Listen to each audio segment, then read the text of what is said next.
Hi అండి. అందరికీ నమస్కారం. Welcome back to my channel. ఈ వీడియోలో ప్రభుత్వ ఉద్యోగుల మరో సంచలన నిర్ణయం, పెండింగ్ అంశాలపై కీలక ప్రకటన అంటూ అప్డేట్ రావడం జరిగింది. సో, దీనికి సంబంధించిన పూర్తి వివరాలు ఈ వీడియోలో తెలుసుకుందాము. వీడియో అయితే ఎక్కడే కానీ స్కిప్ చేయకుండా ఎండ్ వరకు చూసేయండి. అప్పుడు ఇన్ఫర్మేషన్ పూర్తిగా అర్థమవుతుంది. అలాగే వీడియో చూస్తున్న ప్రతి ఒక్కరు వీడియోకి లైక్ చేయండి ఫ్రెండ్స్. ఈ వీడియోని తోటి ఉద్యోగ పెన్షన్ మిత్రులతో అయితే షేర్ చేయండి.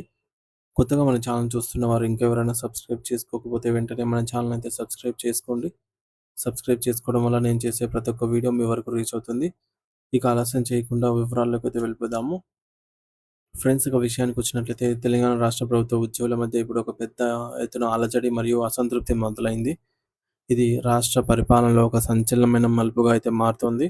తమకు సంబంధించి కరువు భత్యం, డిఏ బకాయిలు, కొత్త వేతన సవరణ సంఘం పీఆర్సీ, నేటికి నివేదిక అమలు మరియు మెడికల్ బిల్లుల వంటి అత్యంత కీలకమైన అంశాలు సుదీర్ఘకాలంగా పెండింగ్‌లో ఉండటంతో ఉద్యోగులంతా కూడా ప్రభుత్వంపై తీవ్ర ఆగ్రహం వ్యక్తం చేస్తున్నారు.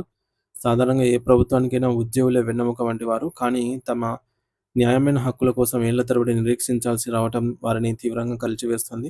ఈ నేపథ్యంలోనే తాజాగా బదిలీలు, ట్రాన్స్‌ఫర్స్ ప్రక్రియలో జరుగుతున్న పరిణామాలు అగ్నికి ఆజ్యం పోసినట్లుగా అయితే మారాయి. బదిలీల విషయంలో ప్రభుత్వం అనుసరిస్తున్నటువంటి తీరును, అధికారుల మొండి వైఖరిని ఉద్యోగ సంఘాలు ఇప్పుడు తీవ్రంగా తప్పుపడుతున్నాయి.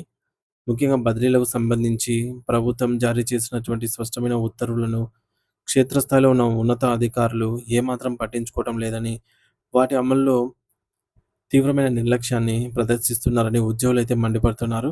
బదిలీల కోసం ప్రభుత్వం జీవో నంబర్ 38ను విడుదల చేసింది. దీని ప్రకారంగా పారదర్శకంగా బదిలీలు నిర్వహించాలని అయితే ప్రభుత్వం భావించింది. కానీ తెలంగాణ ఉద్యోగుల జాయింట్ యాక్షన్ కమిటీ చేసినటువంటి తాజా ప్రకటన, కొంతమంది ఉన్నత అధికారులు ప్రభుత్వ ఆదేశాలను ఆహ్, లక్ష్యం పెట్టకోకుండా తమ ఇష్టానుసారంగా వ్యవహరిస్తున్నారు. సో, ఈ యొక్క నియంతృత్వ పోకడల వల్ల నిజాయితీగా పనిచేసే ఉద్యోగులకు తీవ్ర అన్యాయం జరుగుతుందని, ఉన్నతాధికారులు కేవలం తమకు నచ్చిన వారికి మాత్రమే మేలు చేసేలాగా నిబంధనలను వక్రీకరిస్తున్నారని జేసీ నాయకులు ఆరోపిస్తున్నారు. ఇది కేవలం ఒక శాఖకే పరిమితం కాకుండా రాష్ట్ర వ్యాప్తంగా అనేక కీలక విభాగాల్లో జరుగుతుండటంతో ఆందోళన కలిగించే విషయం ఇది. జీవో నంబర్ 38 ప్రకారంగా బదిలీలను ఎలా నిర్వహించాలో, ఏ ప్రాతిపదికన సీనియారిటీ లెక్కించాలనో ప్రభుత్వం స్పష్టమైనటువంటి మార్గదర్శకాలైతే ఇచ్చింది.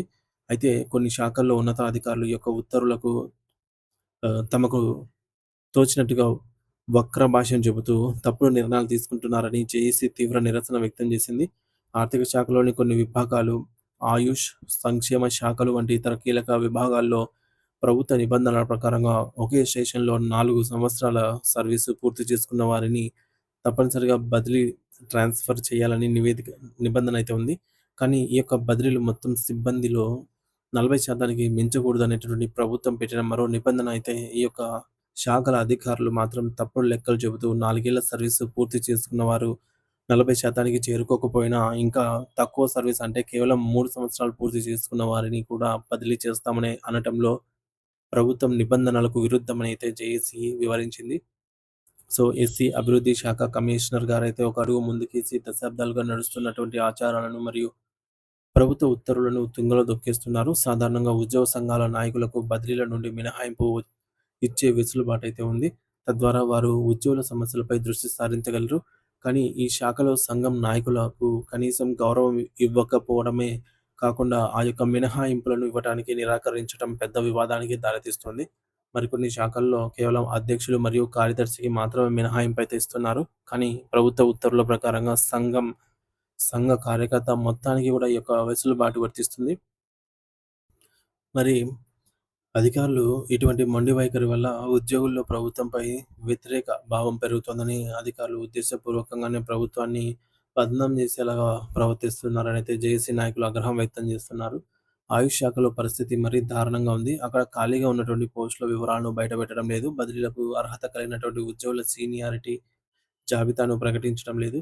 ఉద్యోగులు ఎక్కడ పని చేయాలనుకుంటున్నారో వారి ఐచ్ఛికాన్ని కూడా అడగకుండానే బదిలీలు చేస్తామని చెప్పడంపై తీవ్ర ఆందోళన వ్యక్తమవుతోంది. ప్రభుత్వం మే 31వ తేదీ నాటికి బదిలీల ప్రక్రియ మొత్తం ముగిసిపోవాలని గడువు విధించినప్పటికీ రాష్ట్రానికి అత్యధిక ఆదాయాన్ని తెచ్చిపెట్టే ఎక్స్‌చేంజ్ మరియు వాణిజ్య పన్నుల శాఖలో బదిలీల ఊసే లేకపోవడం అధికారుల యొక్క అసమర్థతకు నిదర్శనము.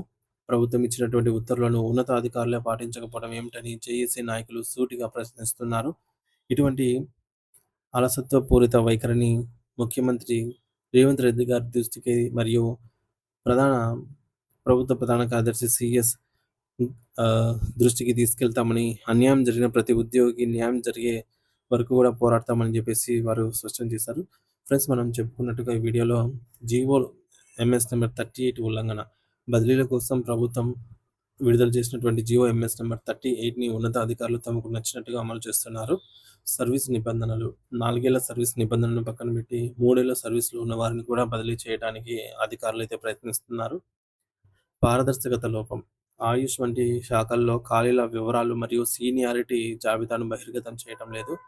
సంఘం నాయకులపై వేధింపులు ఉద్యోగ సంఘ నాయకులకు ఇచ్చే బదిలీల మినహాయింపులను ఎస్సీ అభివృద్ధి శాఖ వంటి విభాగాల్లో నిరాకరిస్తున్నారు. గడువు ముగిసినా జాప్యం మే 31 గడువు దగ్గర పడుతున్నా సరే ఎక్స్చేంజ్ మరియు వాణిజ్య శాఖల పనుల్లో బదిలీల ప్రక్రియ అయితే ప్రారంభం కాలేదు.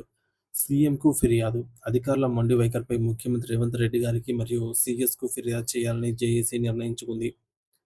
తెలంగాణలో ప్రభుత్వ ఉద్యోగుల బదిలీల ప్రక్రియ తీవ్ర వివాదాస్పదంగా మారింది. సో ప్రభుత్వం విడుదల చేసినటువంటి జీవో ఎంఎస్ నెంబర్ 38ని ఉన్నతాధికారులు సరిగ్గా అమలు చేయటం లేదని, నిబంధనను వక్రీకరిస్తూ ఉద్యోగులను వేధిస్తున్నారని తెలంగాణ ఉద్యోగుల జేఏసీ తీవ్ర ఆగ్రహం వ్యక్తం చేసింది.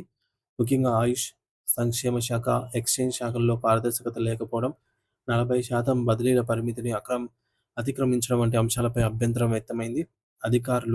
అధికారుల ఇటువంటి బాధ్యతారహితమైనటువంటి ప్రవర్తన వల్ల ప్రభుత్వంపై ఉద్యోగుల్లో వ్యతిరేకత పెరుగుతోందని, దీనిపై తక్షణమే ముఖ్యమంత్రి జోక్యం చేసుకోవాలని వారు డిమాండ్ చేస్తున్నారు. ఇది రాష్ట్రంలోని లక్షలాది మంది ఉద్యోగుల మనోభావాలకు సంబంధించిన సమస్యగా అయితే మారిందని చెప్పవచ్చు.